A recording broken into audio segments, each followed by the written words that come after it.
சரி, நம்ம தொண்டர்களை விட்டுருவோம். முதல்ல தலைவர்களுக்கு வருவோம். ஐயா ஸ்டாலின் அவர்கள் மெட்ரோ ட்ரெயின்ல பயணம் பண்றாரு. குறுக்க மொத்தம் தான் பலாரும் ஒன்று விட்டாரு.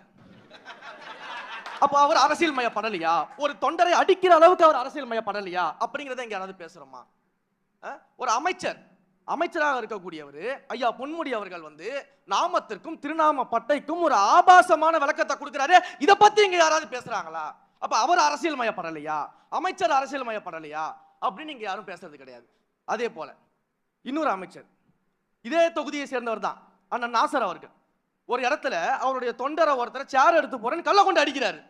அப்போ இவர் அரசியல் மயப்படலையா? இதை ஏன் நம்ம யாரும் கேள்வி கேட்க மாட்டோம்? அப்போ தொண்டர்களை அரசியல் மயப்படுத்துறத பத்தி எல்லாம் பேசுறீங்களே, உங்க கட்சியில தலைவர்களே அப்ப அரசியல் மயப்படல அப்படிங்கறத ஏன் நீங்க யாருமே பேசாம மூடி மறைக்கிறீங்க? ஏன் மூடி மறைக்கிறீங்க? அப்ப அதையும் நீங்க கொண்டு போய் சேர்க்க வேண்டிய கடமை உங்களுக்கு இருக்குதா இல்லையா? அதையும் நீங்க விளக்கமாக சொல்லணுமா இல்லையா? இதையும் நம்ம பேச வேண்டியது இருக்கு.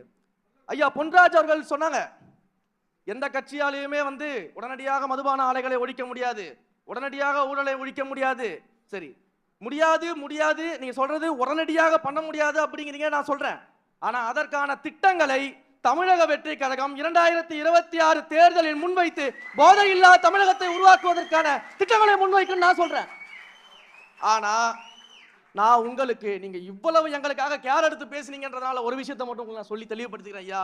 கண்டிப்பாக 2021 தேர்தல்ல ஊழலுக்கு எதிராக டார்ச் லைட்டை எடுத்து டிவியை உடைச்சிட்டு அதே கட்சியோட இன்னைக்கு டிவியில போஸ்ட் கொடுத்து அங்க ஐக்கியமாய் முட்டுச்சந்திர நிக்கிற ஐயா கமலஹாசன் போல எங்களுடைய தலைவரும் தமிழக வெற்றி கழகமும் நீங்கள் சார்ந்திருந்த கட்சின்றதுனால சொல்றேன், ஒரு காலமும் இருக்க மாட்டோம். இதையும் நான் தெளிவுபடுத்திக்கிறேன்.